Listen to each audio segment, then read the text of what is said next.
P for promo में खुशामदीद। जी तो we drama serial तमन्ना की नए आने वाले एपिसोड में आप देखेंगे कि उमर और तमन्ना की शादी तो हो गई है, लेकिन वो मियाँ बीवी के तौर पर एक्ट नहीं कर रहे और उनमें मियाँ बीवी वाली बात भी कोई नहीं है। और हो भी कैसे, उमर ने धोखे से तो तमन्ना से शादी की है और तमन्ना को तो वैसे भी उमर पसंद नहीं था और वो अब भी उमर के पास जाने से, उसके पास बैठने से गुरेज ही करती है।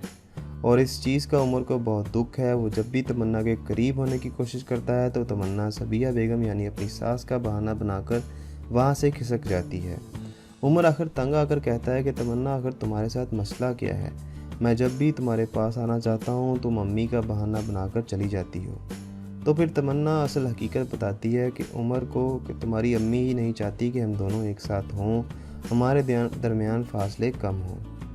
तमन्ना थोड़ा इस घर की बहू होने के नाते कुछ तब्दीलियां करने की कोशिश करती है तो सबिया बेगम उसे खूब झाड़ फैला देती है। वो कहती है कि अपने मंसूबे और अपने तरीके अपने पास ही रखो, ये मेरा घर है, इसमें मेरी मर्ज़ी ही चलेगी। तो तमन्ना थोड़ा हिम्मत करके कहती है कि मैं भी इस घर की बहू हूँ। तो सबिया बेगम कहती है कि तुम कब बहू बनोगी इस घर की? तुम तब बहू बनोगी जब मैं तुम्हें इस घर की बहू तस्लीम करूँगी, और ये मेरे जीते जी हो नहीं सकता। उधर ये हारून साहब तमन्ना के साथ महवे गुफ्तगू हैं।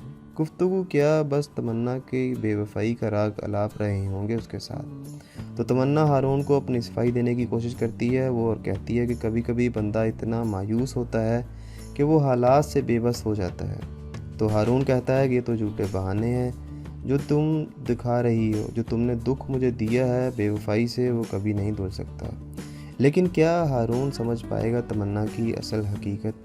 आप इससे मुतल्लिक हमें अपनी कीमती राय से ज़रूर आगाह कीजिएगा। ड्रामा की दुनिया से बाखबर रहने के लिए पी फॉर प्रोमो को सब्सक्राइब करके हमारे साथ जुड़े रहिए। आपका शुक्रिया। अल्लाह हाफ़िज़।